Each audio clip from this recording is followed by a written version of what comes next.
Good morning, everybody, and welcome to another episode of The Week That Was. I'm Saeed Khan, back from overseas yet again. Turkey, as it is now called, is a country that keeps calling you back. So if you're into good food and 18.5 lira to the dollar, which is meaning that they practically are giving it away, strongly recommend going there. Helps if you are from. It's now Turkey. Yes. When did that happen? Sure. That happened about 4 or 5 months ago. They decided they wanted to have a makeover on the name. I missed it. Oh, okay. Yeah, that's for Thanksgiving. Is that going to change things? I think it changes poultry around the world, Alan. Yes. So there you go. So we are joined with a great group again. We have 910 AM host Adolph Mongo. How you doing, Adolph? Hey, how you doing? All right, we have attorney extraordinaire Steve Fishman. Good morning. Good morning. We have veteran journalist Nancy Derringer here. Hey. And of course, we have co-founder of Deadline Detroit, Allan Lengel. Hello. All right, so let's dive right in by starting with the fact that the president felt the need to make a speech about democracy, which he feels is under threat. And we have a video that alludes to this idea about just how messed up the elections are. Take it away, Alan. Ladies and gentlemen, when the Republican Party of Georgia moved Herschel Walker from Texas to Georgia so that he could run for Senate, it's because change was taking too fast in the post-antebellum South. The state had been flipped blue, and there are some principalities that were not prepared for a black man and a Jewish man to go to Senate at the exact same time. So they figured that they would delude us by picking somebody who they thought would in fact represent us better with a football than with a degree in philosophy. They thought we were so slow, that we were so stupid, that we would elect the lowest caricature of a stereotypical broken black man as opposed to somebody who is educated and erudite and focused. Y'all ain't ready for me today. Since Herschel Walker was 16 years old, white men been telling him what to do. Telling him what school to go to, where to live, where to eat, where to buy a house, where to run, where to sit down, where to sleep, where to pay for abortions, where to buy a gun. And you think they not going to tell him how to vote? In 2022, we don't need a walker, we need a runner. We need him on Monday Night Football. Who was that, by the way? That is just a great cadence. Now, who is that, Alan? It's some pastor in Georgia. I was trying to find the name, but yeah. Okay. In case people thought that was a terrible segue on my part from Joe Biden, this is all related. So here, of course, we see an instance where Herschel Walker is getting a bit of clapback from the kind of shenanigans that went into it. But the broader topic of the president feeling the need then to go ahead and give a speech to the nation, warning them about how this election really is a referendum on the country's buoyancy of democracy, seems to be pretty unprecedented. Anyone?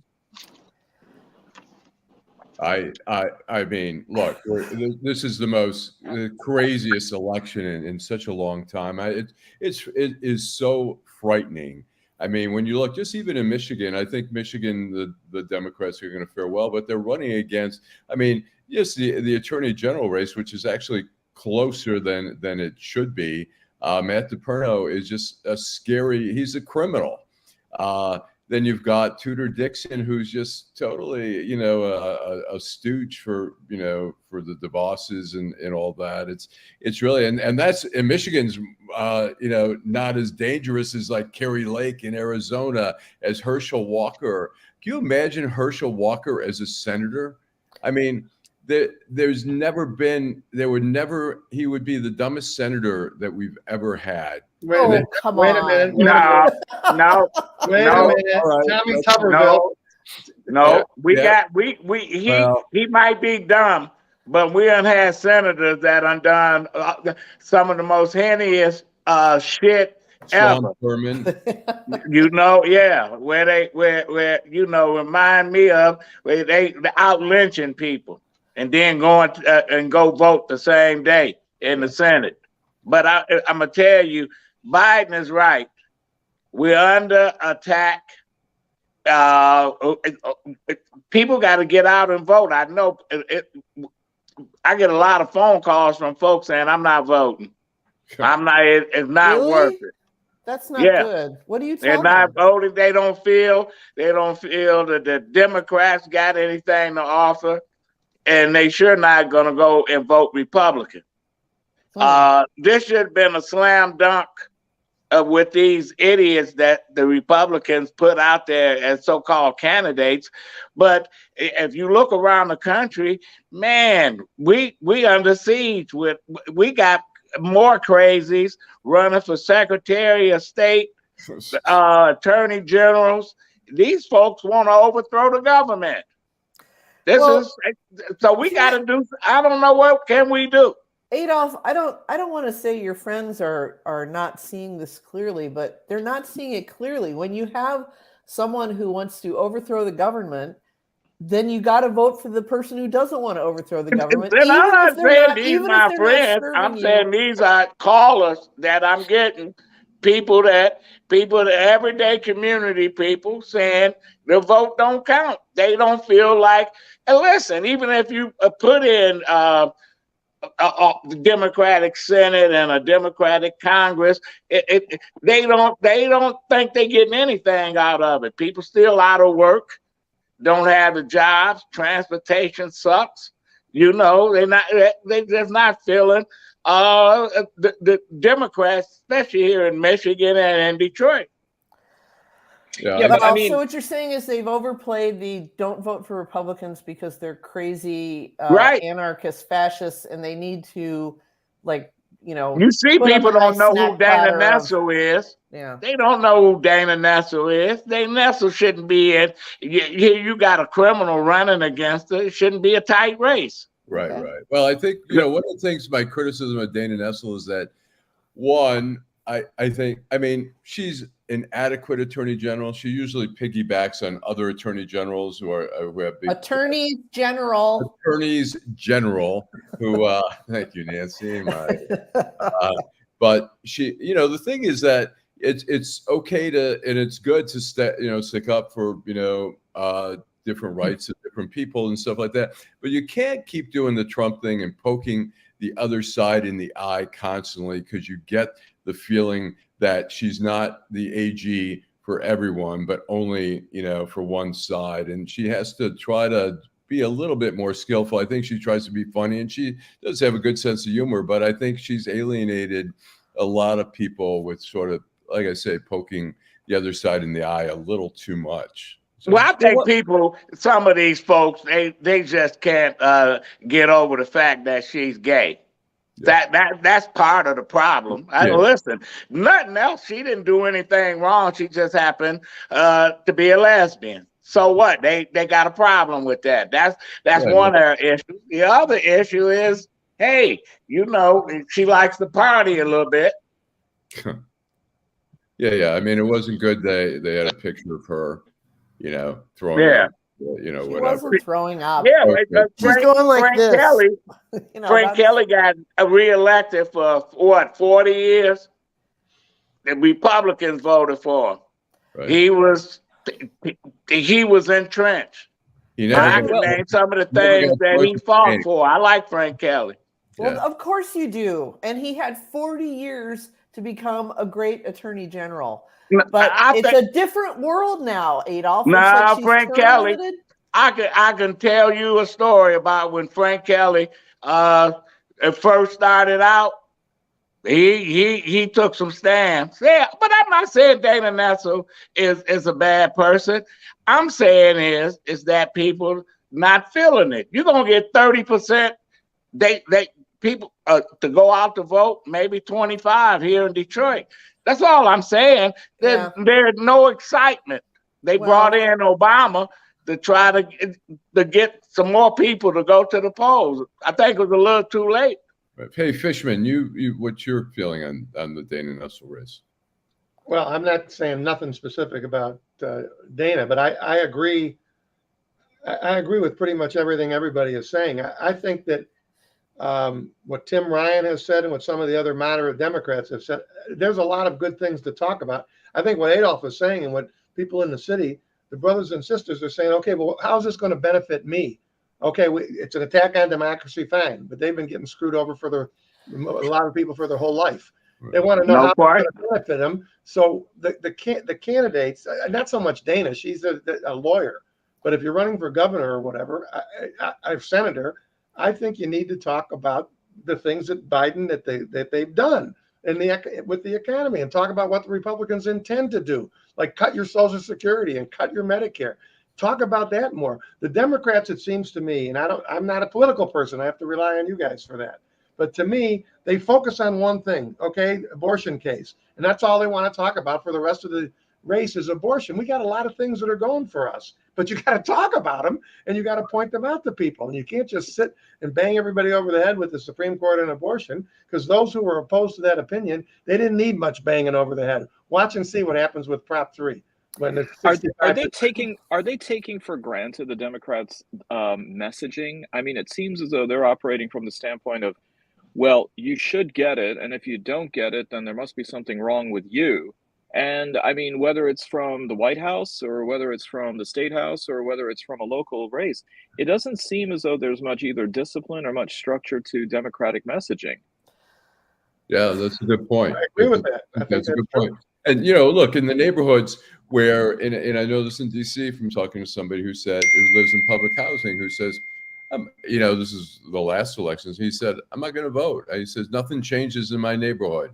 And so when we talk about democracy, but we hear gunshots every single night on your block, when there's a murder here and there in the neighborhood, when people are getting ripped off, when crime is out there, unemployment's high, there's no fresh food anywhere. It's hard to look at democracy and really give a shit. Yeah, people don't care. Well, you know, I read something that Alyssa Slotkin supposedly said to a young woman at Michigan State in the last couple weeks, where she was there, you know, talking about why you should vote, why you should register and vote, et cetera, et cetera. And this young woman apparently said, I don't fuck with politics. And Alyssa Slotkin said, you may not fuck with politics, but politics is going to fuck with you. And, you know, that's kind of where I stand with a lot of this. I don't think Adolph's listeners are stupid or, you know, whatever, but it's like when one side is threatening to blow up the house and the other side is simply not inspiring or not motivational enough for you, you still vote for the people who are not going to blow up the house. And, you know, I don't know how else to put it. It's my daughter used to be in this band with this girl, and I remember seeing her Facebook post. She said something like, I'm just not inspired. This was in 2016. Nobody inspires me. And it's like, you had the great fortune and misfortune of coming up with Barack Obama, who was an inspiring politician. But most politicians, you're just hiring them to do a job. And so inspiration is like the cherry on the sundae. You still eat the sundae. But well, go ahead. Some of them not doing their job. They're not doing a job. And you know, Democrats gave away the House and the Senate in Lansing 40 years ago. And here we are still trying to win it back. Well, there's no question. All right. I won't change your mind. Go ahead, Steve. Go ahead, Steve. I kind of lost my train of thought when Nancy was talking. I can't. Well, I was going to say something. I'll say something. You know, I was talking to a friend, and he's like, "How has the Democrats not been able to capitalize more on the craziness, the Kerry Lakes, all these people, and is it not resonating, or are they just not doing a good job of saying, hey, these people are scary?" I was just watching a video this morning with Kerry Lake, and she's been on Fox, and, you know, she makes a little allude, you know, they talk about, she goes, oh my God, I was really scared when Hillary Clinton came out against me. And she goes, I just want, you know, she's alluding to the rumors of the Clintons killing their enemies. And she says, I just want to remind everyone, my brakes on my car work and I'm not suicidal. Like, you know, hey, if I get killed, it's Hillary. These people are pieces of shit. Thank you, Bruce. You just have to vote them out, and But that's all we can do. Actually, I think she's safe because from what I understand, the MO for Hillary is that they just make people commit suicide. Isn't that what happened with Vince Foster? Right. Yeah, I mean, right. so, and he was in a parked car. Yeah, Steve. I think when you mentioned having Obama come here, I really do believe. I mean, I've watched some of it, you know, when he's talking. He's inspirational, but what he really can do, what the best thing is about him, he just talks. You know, we get candidates that come in there. I keep going back to Chuck Schumer all the time. Guys with Harvard degrees that can't stand there and just talk to people. Obama walks around. It's like any good lawyer would do. And I think what we suffer from, unfortunately, we have a lack of inspiring candidates. I think Gretchen does a good job of just talking. She doesn't need notes. But a lot of these candidates, you know, when we're talking about inspiration, it's almost like the "Since I Lost My Baby" song. Inspiration is a thing of the past.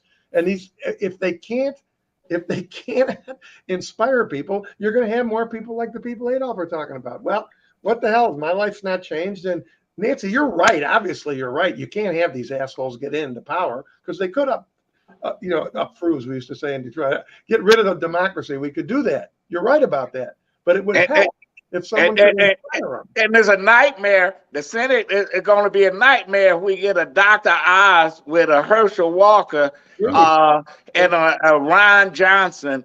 All these folks joining Ted Cruz and all these Tommy Tuberville, football coaches.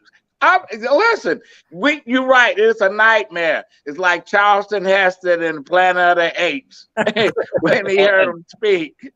And don't forget Lindsey Graham. Don't forget Lindsey Graham. I mean, I think when we talk about growing a pair, it might not be so metaphorical. Steve, by the way, when you're talking about babies being taken away, remember the KKK took my baby away. That was the Ramones. But when it comes to the GOP, oh wow! All right, Adolph and I were not listening to the Ramones on WCHB or WJLB. I can tell you that for sure. All right, I think you're listening to CKLW, wasn't you? Yeah, I think Saeed was listening to CKLW. All right, well, we were listening to Frantic Ernie, Martha Jean the Queen. No, it wasn't WWWW. Well, listen, but I mean, if we're looking at a stark difference in the two parties, I think no other illustration is as stark as the GOP response to the bludgeoning of Nancy Pelosi's husband. Right. Allan, you mentioned Carrie Lake. I mean, she was actually joking about it and soliciting laughter from the crowd. I mean, here you have Mr. Pelosi attacked in Nancy Pelosi's house. The governor of Virginia actually made a comment saying, feigning disappointment for what happened, and then says, well, you know, we're going to make sure Nancy gets to go home and take care of her husband, suggesting that she's going to get voted out of power. They're such terrible, terrible, terrible people. But go ahead. You know, when you dehumanize another group of people, you can do or say anything, and you can slaughter them, you can denigrate them, whatever, and that's what we see happening a lot. If you watch Fox, I was watching a little bit of Fox. It's just nauseating. How the contempt is, and maybe the contempt is the same at MSNBC, but I just don't notice it as much. But it's really the characters on Fox, some of the most nauseating people. You know, Sean Hannity. You know, I don't know. Oh, well, to make the analogy, Allan, I mean, here we have a situation where Brooklyn Nets Kyrie Irving was suspended for 5 games. The NBA commissioner, Alan Silver, intervened. And so we have at least some kind of a hierarchy from the top that then goes ahead and rebukes when somebody gets out of line. Here we have, though, I mean, the GOP leadership seems to be allowing everybody to say whatever they want. Yeah, no question about it. There's never any condemnation when Republican says something. I mean, the condemnation comes from the other side, but never from within. No. Because they're terrible people. Because they about where but they've been doing this a long time, and we have felt the wrath of this. When Emmett Till's body was found, you had Senators John Stennis and the other senator from Mississippi saying, he committed suicide. That was 1955. But it's still happening today. People still feel helpless as they felt in 1955. This shit hasn't gone away. I'll agree with you on that. But I mean, if we could just look at more recent history. I mean, when Steve Scalise was gunned down on that softball field a few years ago, Democrats didn't run around, doing touchdown dances over that stuff. I mean, I'm talking about bigot. I'm talking about bigots, period. I don't care about whether they was Dixiecrats, Democrats, or Republicans. Listen, since Reconstruction, black people had to deal with being forced by gunpoint not to vote. Jim Crow laws, etc. It seemed like it has never gone away, and here we are dealing with people that's running for office, that's talking the same bullshit. And then they say, "Oh, we got some black folks as Republicans," so they go find some brain dead football players and these other folks that they put out there and say, "Oh, we're not racist. We got black candidates." Okay. Well, this was an attack by one white man on another white man, and it's pretty clear that this David DePape is a few cards short of a full deck, but at the same time, the idea why he has to be crazy. Well, he knew what he was doing. He's not crazy. No, okay. So maybe he's not crazy. I mean, he's been driven mad by the Republicans, by the kind of things that used to be on some weird shortwave radio channel, which are now completely mainstream. And then the former president's son, tweets a photo of a pair of underwear and a hammer and says, got my Halloween costume. These people, Republican, a friend of mine likes to say there are no good Republicans.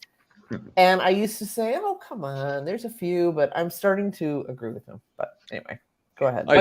What about Arnold Schwarzenegger, Nancy? I mean, I think to address Nancy's thing, I mean, there are some good the leadership is highly questionable. I mean, we're not seeing a lot of great leadership. I mean, I know Republicans personally, and there's a lot of good people I just don't agree with. But and the issue is, look, what we've seen is, I mean, the Peter Meyer, the Liz Cheney, we don't agree, might not agree with everything they stand for, but they do it with some decency. We're not seeing a lot of decency from the leadership. I mean, Lindsey Graham was defending Herschel Walker the other day, and I think it's just insanity. Like, oh, you people can't take, that we've got this Heisman Trophy winner as a star and blah, blah, blah. It's all bullshit. These guys could care less. It's all about winning the Senate. They don't care who. It could be a corpse. They say it out loud. I think, who's that woman that the hottie from the National Rifle Association, the real pretty lady. Oh, who said, I don't care Lesh. how many skanks he paid to get an abortion. Right. I want control of the Senate. And I think Dana Lesh. The interesting thing on this last thing, Herschel Walker is accused. The woman lays it all out, that she decided not to get the abortion, and he called her up and said, you know what? I don't think you or the baby are going to be safe. And then he drives over there, takes her to the abortion clinic. And so here it is in a speech the other day. He says, I don't know what's going on here. This is all crazy. He goes, I don't even know who this woman is. So then on TV, they show pictures of them together, cards to get, all the cards. And so literal receipts, sleeping in bed in a hotel room. And unless there's a cottage industry of cards being printed for Herschel Walker, love ya, people, you can order a dozen and then accuse Herschel Walker of anything. Yeah. Wait a minute, Alan, that wasn't John and Yoko in Amsterdam? Well, funny you mentioned Heisman Trophy winners, because I think Will Levis, who's the Kentucky quarterback, talk about a strange idiosyncrasy. Apparently, he drinks his coffee with mayonnaise. I'm just saying, as far as disqualifying traits, that has to be up there. Well, speaking of Trump, it turns out, it seems, that Trump lawyers really were doubling down on Supreme Court Justice Clarence Thomas to bail them out by saving them by overturning the 2020 election. By no coincidence, John Eastman, who is Trump's lawyer, also happened to be someone who clerked for Justice Thomas and was with very close proximity and communication to the first justice's wife. I don't know what they would even call that, but Ginny Thomas, who seemed to be pretty hell-bent in overturning this. Is this going to get any traction? And is this going to just simply be something else that we're going to hear about with the indictment? Steve? I can't imagine why it would get any more traction than all we already know about Clarence Thomas and his wife. I mean, when I read that, it wasn't like I went, oh my God, am I shocked? I thought for sure they would have gone to Alito or to somebody else. It went hand in hand with what we already know. And as long as we do not have any kind of standard for disqualification of Supreme Court justices, you're going to have situations just like this. It's lucky nothing did happen. But if you're going to allow a justice's wife to openly campaign for something like this, that's basically illegal, that 62 judges found to be bullshit, this is the kind of stuff you're going to have. So anybody that was surprised when that came out has not been paying attention for the last year and a half. Clarence Thomas is the most disgraceful justice on that bench, and probably for many, many. And his defense of ruling on some of these cases has been, well, we never discuss things at home. But I'm sorry, if you're in the same house, it doesn't matter. It's a lie, but it doesn't even matter. You're in the house. We'll assume they're sleeping in the same bed together. That's a conflict right there. You don't need to talk about it. But here's the thing you got to keep in mind, okay? Anytime you have these kinds of issues, anytime any judge is contemplating whether she should disqualify herself, it's not just justice, it's the appearance of justice that's wrong. That's the phrase that's used constantly when judges disqualify themselves. Mm-hmm. And this is a perfect example. What Alan is saying, what difference does it make if they, quote, really discussed it when they're in the house? What does it look like to the rest of the world? What does it look like to the citizens that are going to allow a guy like him to sit on a case where his wife clearly is not just in favor of X, Y, and Z, but she's taking all these active steps to participate in the same exact issue that's going to come in front of him? The appearance of justice is what matters as much as actual justice. And in this case, it's not even a close call. It's just simple. If we're any other court anywhere where you have disqualification of judges, every judge would rule, I can't hear this case. I'm telling you, there's no way. Can he be impeached? Say it again. Can he be impeached? He can be impeached. I think that's the only way to get rid of him. But not with, he's not going to get convicted by the Senate. Right. I mean, that's... The question is, why doesn't Justice Roberts take some control over that court and say, wait a minute, you're destroying the credibility of our court here by letting, it doesn't matter, as we were saying, it doesn't matter if you discuss the issue, it's your wife. There's a conflict of interest. It doesn't get any more closer than that or more obvious. Okay, so it's interesting you asked that question. Why doesn't Justice Roberts take control? There's a big difference between being the Chief Justice in name and the Chief Justice in fact. And if you want to read, it's fascinating you asked that, because the New Republic this week has a fantastic article talking about how Roberts has totally lost control of that court. So he only has one vote, just like anybody else. And when you've got people like Gorsuch and the new lady and Thomas and Alito, he doesn't have any more control over those people than you and I do. So the notion, and he says he's concerned, or people say he's concerned with how he'll be discussed in the future. Well, if he was that concerned, tell me about your vote in Shelby County. Tell me about your vote in the gun case. So I have no sympathy at all for John Roberts. He had his opportunities, and he screwed everybody that thinks the way we think. Right. Well, you do have an example of the newer lady who had the character to recuse herself. Ketanji Jackson Brown recused herself in the affirmative action cases involving Harvard and the University of North Carolina. Speaking of Alito, though, I was watching the baseball game last night, Philadelphia against the Houston Astros, and they did show Alito sitting by himself, cutting a rather lonely figure at Citizens Field in the city of brotherly love. So this is apparently, Alito? this was Alito. Oh, yeah. And he's the one who's always whining. People say that we're bad people. I don't know. He's always like complaining that the court has lost its reputation. It's like, well, it has. It's like, why Thomas, that if a vote's ever 7-2 and it's obvious to 7 people that they're in the right, the 2 votes are Alito and Clarence Thomas. Yep, every time. Of course, yeah.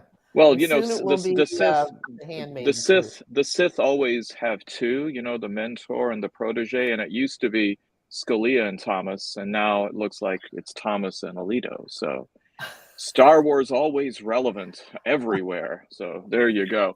Well, speaking of, again, more Trump scandal, it seems that the Department of Justice has granted limited immunity to Trump advisor and White House Deputy Kash Patel in the upcoming grand jury proceedings.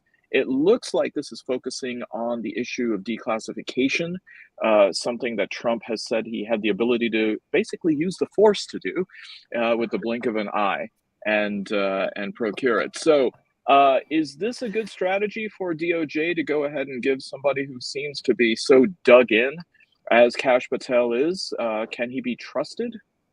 Well, first thing, you have to understand the concept of limited immunity when you're talking about a grand jury, okay?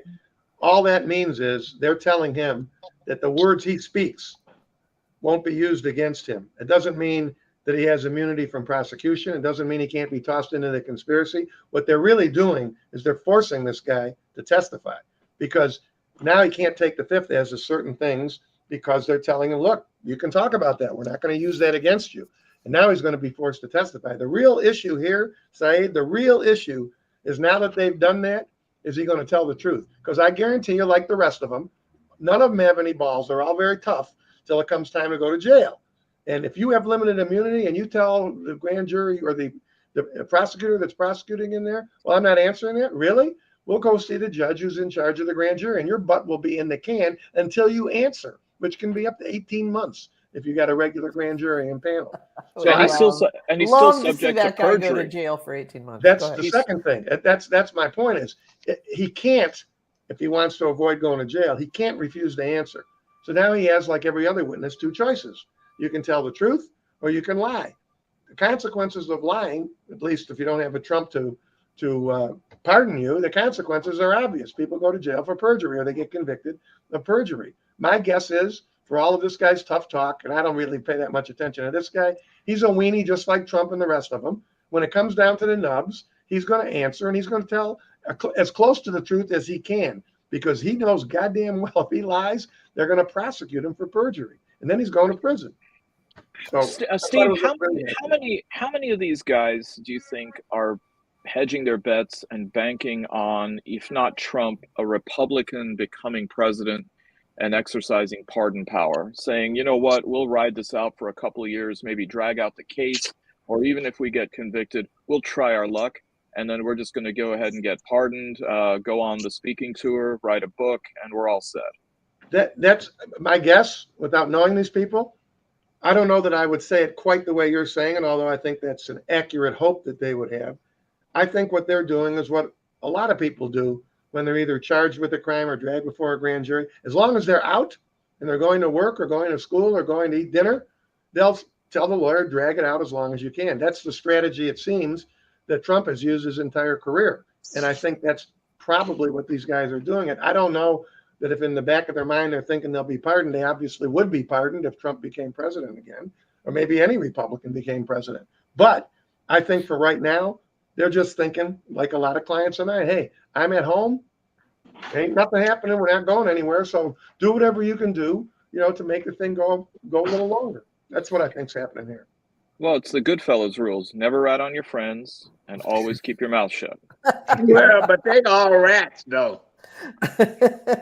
Well, that's the point, though. But I mean, they're also good fellas with one another, Adolph. So I mean, I think Patel, the Goodfellas is one thing. I mean, it's first thing, it's a story.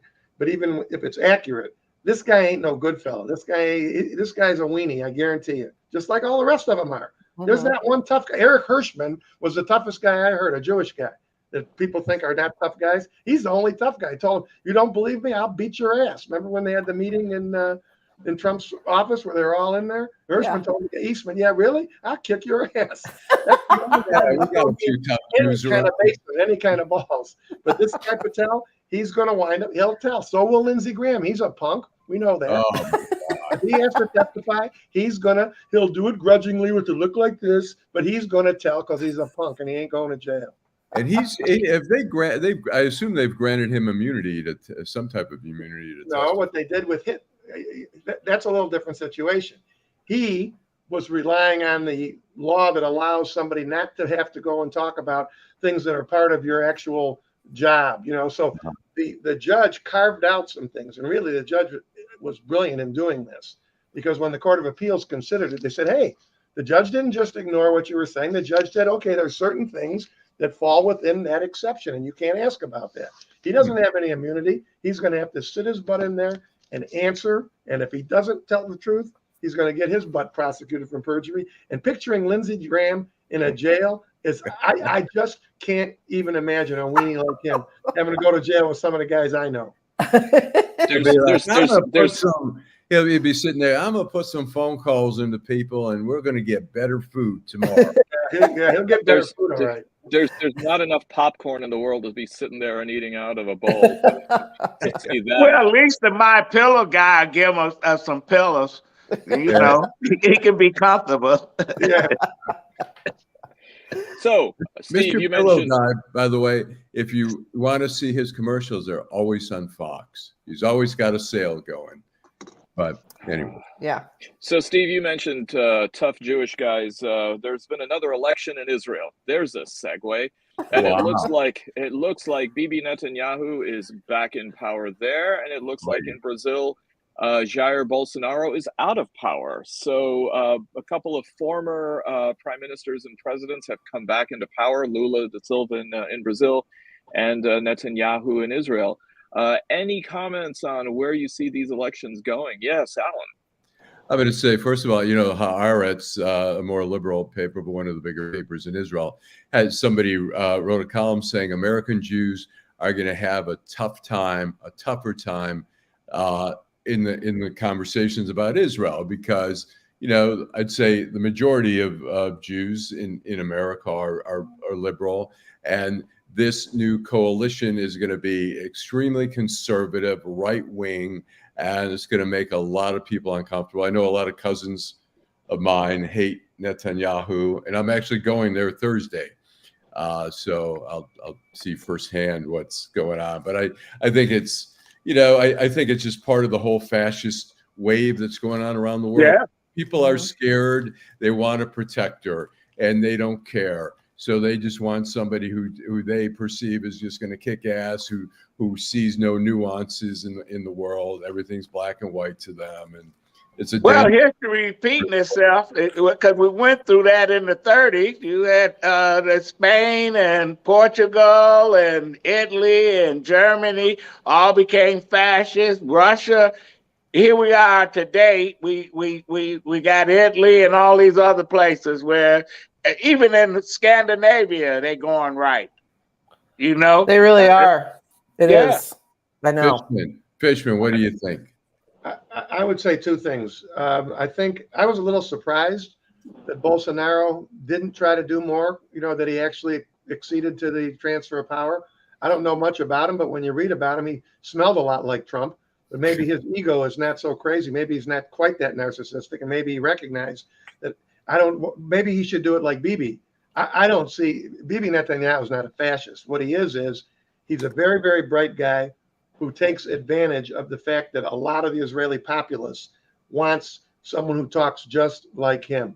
It doesn't bother them that he screws over the Arabs. It doesn't bother them that he'll never agree to anything that's going to give them a Palestinian state. It's more a sad commentary on the state of the Israeli population.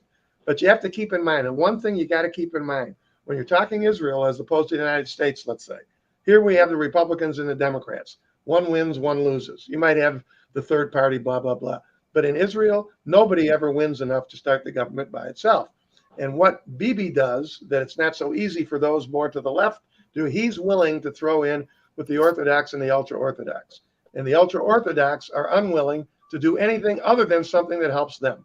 All they care about, the only issue they care about is it good for us? Can we continue to not work, not serve in the military, get paid, get all this money, and we can study the Talmud, and we can have 14 kids, while the people like my sister, who's only been there since 1975, have 2 daughters who serve in the military, of course, and who work.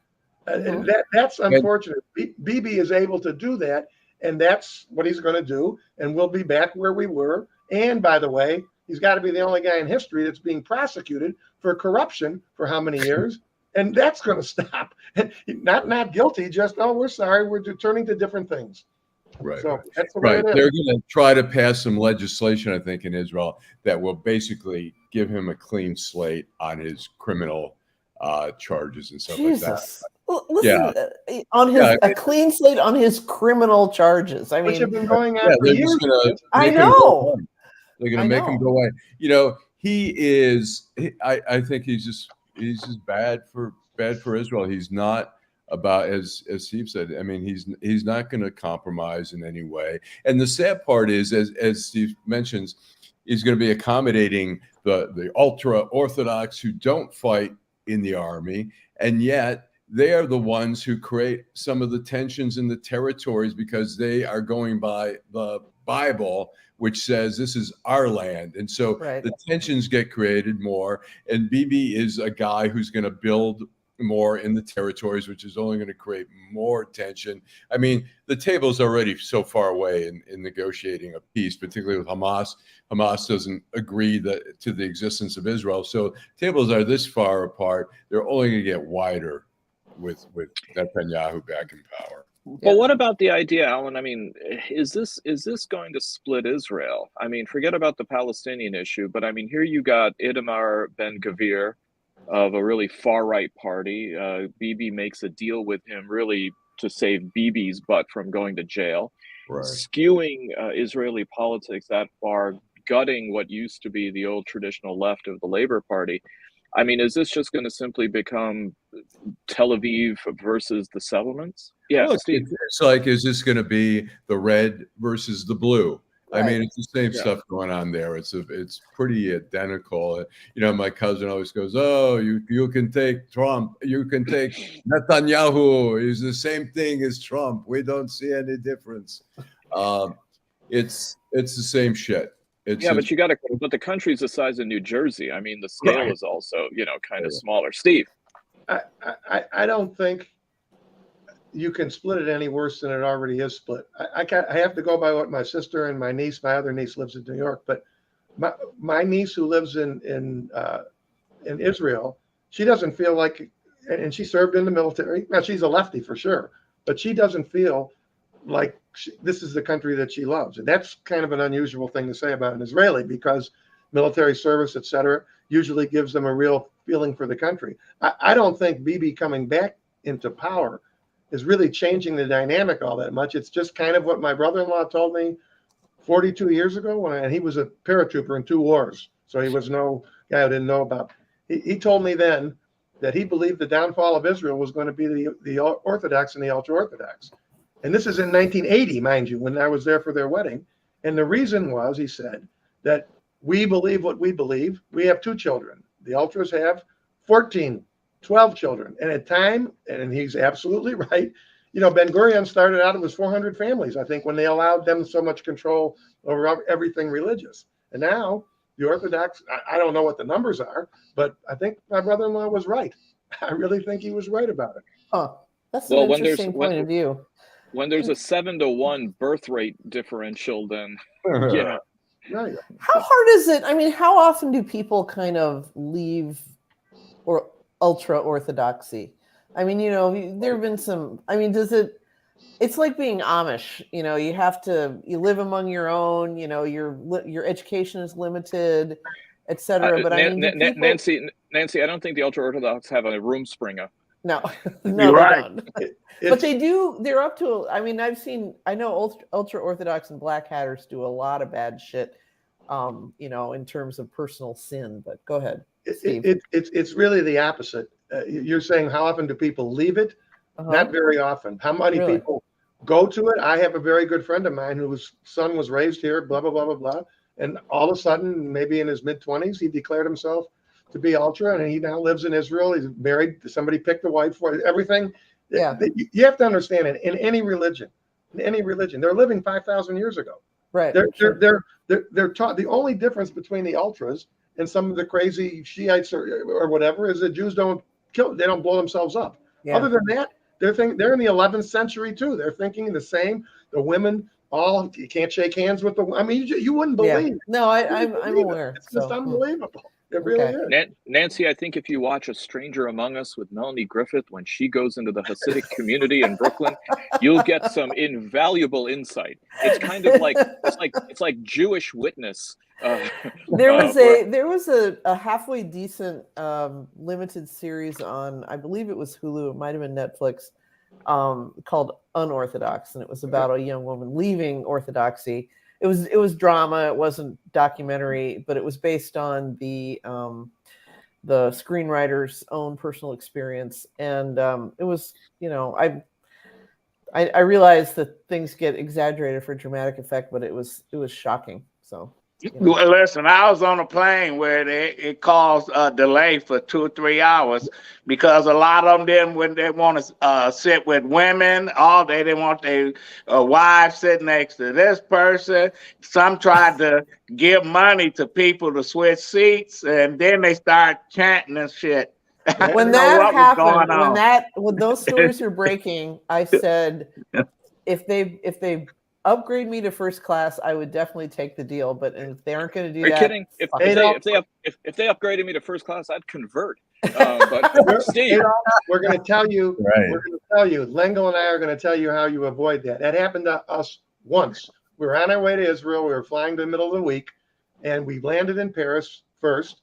And then they could not get the plane to take off because all the Frummers, that's the Orthodox, it was time for them to daven mincha, which is an afternoon service. So they all stood up. They wouldn't sit down. And I remember my wife and I saying, if these stewardesses were French people, none of them were Jewish, if this is what they think Jews are, can you imagine what their opinion is?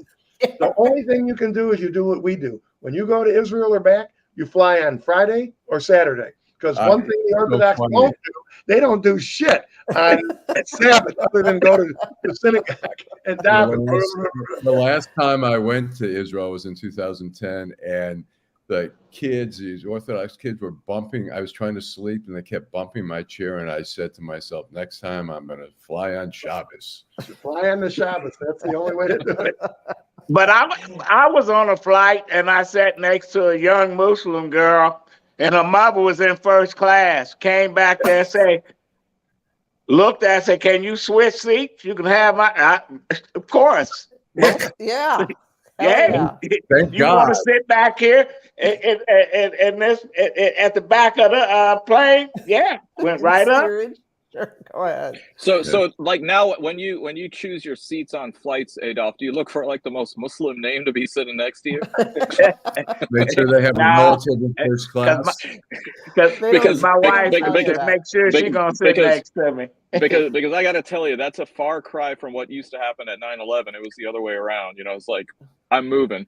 Yeah. So speaking of people who are moving, I know, Nancy, you wanted to talk about this. There seems to be some exodus over at Twitter, both people leaving the service and also being fired. It looks like Elon Musk was able to give a gift to at least 50% of his workforce today, saying that you no longer are members of Twitter. They were blocked out of their accounts. They were blocked out of their computers. What's going on there, Nancy? What's going on over there is honestly some of the most entertaining fucking shit I've seen in quite some time. Where somebody who is the richest man in the world and widely hailed as like this next level genius has apparently done the worst possible, has made the worst possible business deal for this network.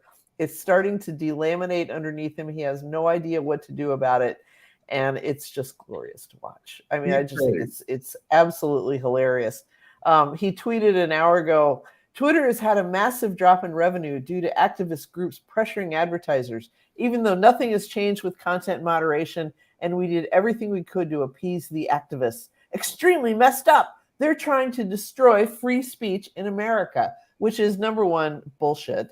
I mean, I think the day the deal closed, I don't know if you guys are not heavy Twitter users like I am, but the day the deal closed, these various green frog avatar accounts would post, you know, Elon Musk says the bird is freed, and then fill out their entire tweet with hashtag racial slurs, you know, and some group, you know, documented all this and found that like the use of these racial slurs, the N-word, you know, the K word for Jews, had just exploded. And it took hours and hours and hours for this stuff to be taken down. So I just think it's hilarious. And the best single line that I read about it was, you know, if he wanted a social network that made a lot of news and got him invited to the right parties, he should have taken a cue from Jeff Bezos, who got away with paying $250 million for the Washington Post instead of $44 billion for Twitter. Right. I just think it's great. And they were saying, you know, I think it was AOC who pointed out and said, we're not going to pay this $8 to have our sort of, you know, our thing sort of $8 a month. She said the guy paid $44 billion for a site that's worth $25 billion. Right. I mean, so everyone's got to make up for his idiocy and his ego for buying something and way overpaying. Exactly. No. So he got the money. Between that and Facebook Meta was down another 20% yesterday, 75% off. It's a year high. I think lost $800 billion of its market share. Mm-hmm. There's a lot of tiny violins going around in Silicon Valley, or at least outside Silicon Valley right now. Well, before we go to Schmuck, I gotta ask Steve this question: the brawl in the tunnel last Saturday between U of M and MSU. What is happening to college football? Well, number one, like many of the people in the media used the wrong word to describe it. That's not a brawl. I know what a brawl is. A brawl is 10 guys fighting 10 guys, and we're all fighting and we're all swinging. Nobody's got a baseball bat. No one's got a gun. That's a brawl. How they did it at Mumford. Go ahead. That was a beating. And if you're asking me what's going on with college football, I don't think I can generalize like that. But I can say that I watched the game on TV, and I have never seen a football coach look as out of control as Mel Tucker looked on television during that entire game. I was absolutely astounded at seeing that. And I'll tell you a couple of things about that. Number one, people forget. A lot of them are wonderful athletes, and they're grown men in terms of they can vote and all that stuff, but these are kids. And they are watching their head coach, and they're watching to see how their head coach responds to things. And if you respond the way he was responding, particularly at the beginning when they were a half a yard short and they reversed the call, and I'm watching his mouth, and the language he's using is if we're standing out there on 7 Mile, just going nuts on each other, just a bunch of kids. They're watching him as to how he's behaving. And when he behaves like that, I believe it makes it a lot easier for them to do the things they did. That's number one. Number two, when you take a job like this, I don't care if you're getting paid $9.5 million a year or $9,500 a year. You have to recognize that the focus is on you constantly. And it's even worse now than it used to be. The minute he started showing like that, those TV cameras almost after every play were flashing on him. And it was obvious to anybody watching him that he had lost control of himself. The third thing, he lost control many games ago when he was on the sidelines and he's sweating. It's 30, 40 degrees outside, and you thought he was in Florida. Come on, guys under the gun. We all can't be Prince Andrew. I with Steve. The the third thing I'm going to say, the third thing that's really important, when you take a lot of transfers, you're always risking this. You take 23 transfers the first year and then 10 more. You're always risking whether or not, how are they going to fit in? What kind of guys are they really? You're not recruiting them the same way when you go into the family's house and blah, blah, blah, blah, blah.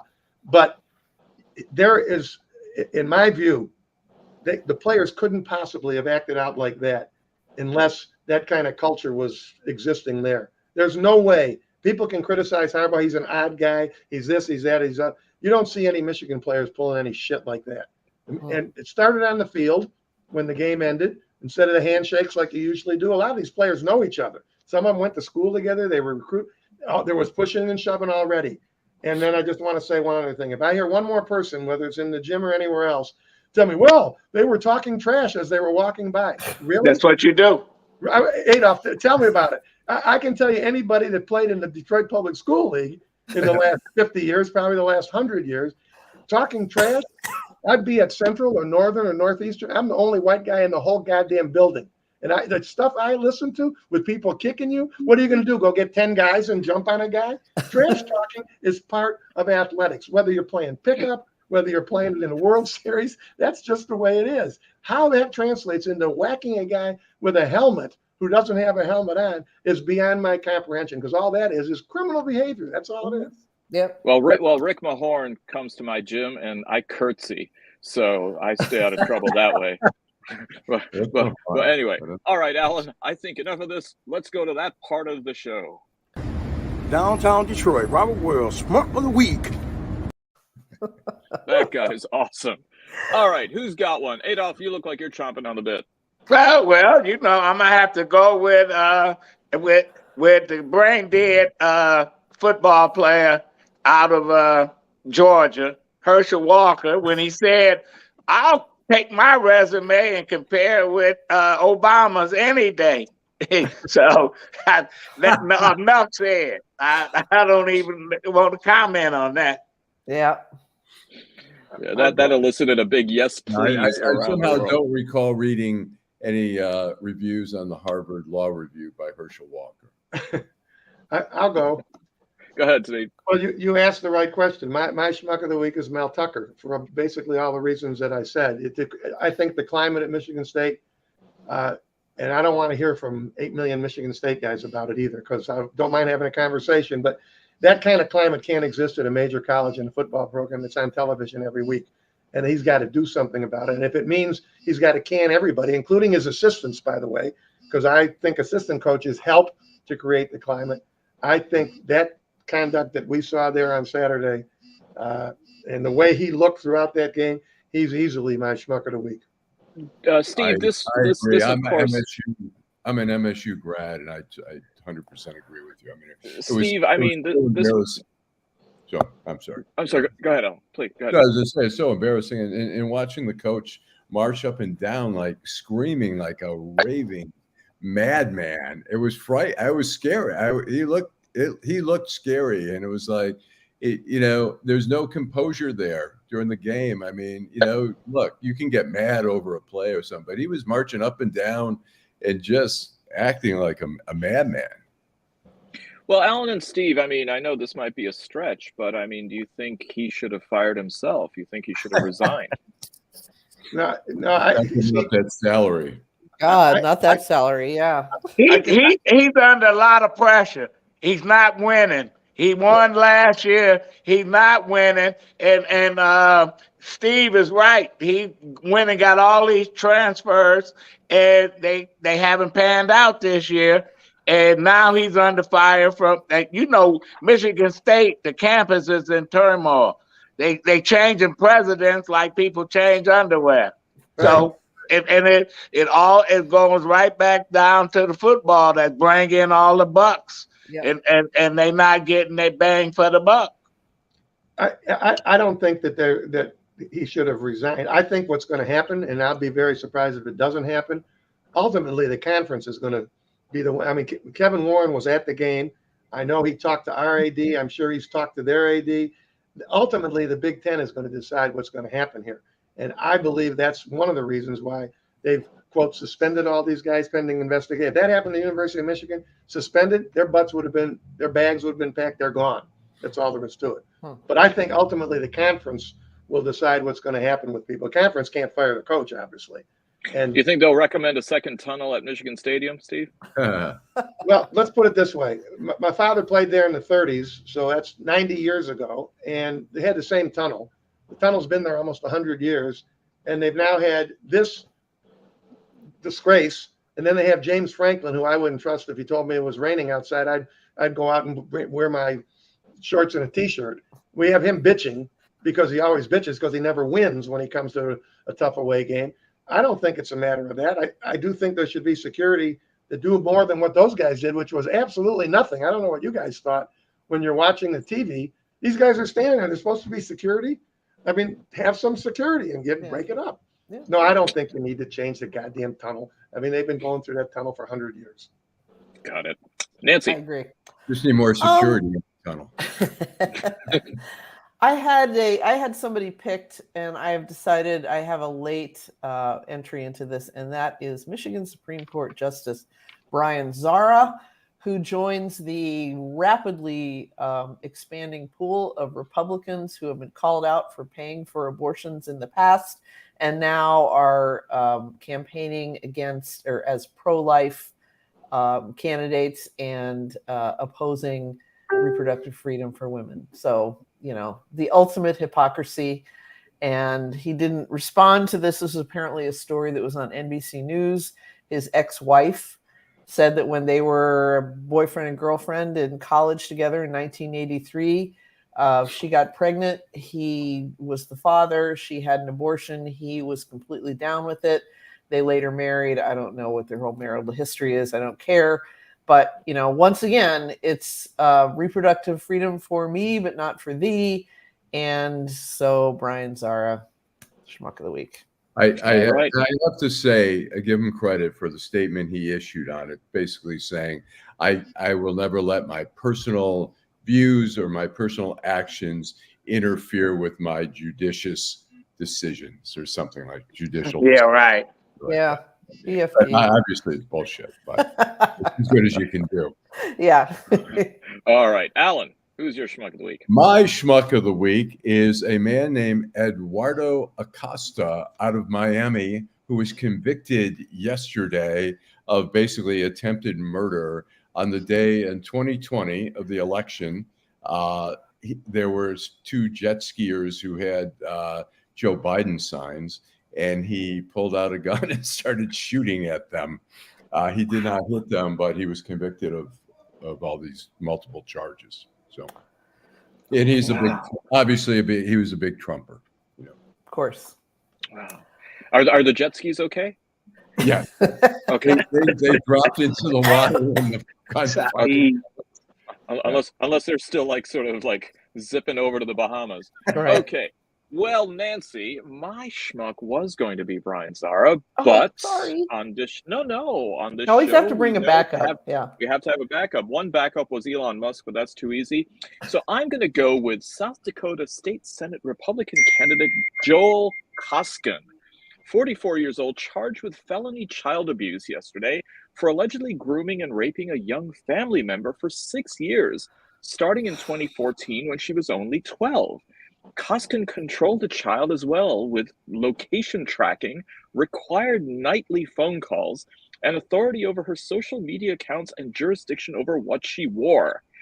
He used the GPS tracking via her phone and vehicle and learned through her location that she had gone to the sheriff's office to speak about the reported abuse, according to documents, and said, quote, "You promised you'd never do this," he texted her on May the 6th. "I'm begging you, you don't want to do this." What a piece of shit, boy. You know, to be up there on Mount Rushmore and be the Schmuck of the Week. All right. Anyways, well, thank you, everybody, for another wonderful week. I know that Tuesday is going to be a consequential day, and so I have a feeling we'll have maybe a few things to talk about next Friday.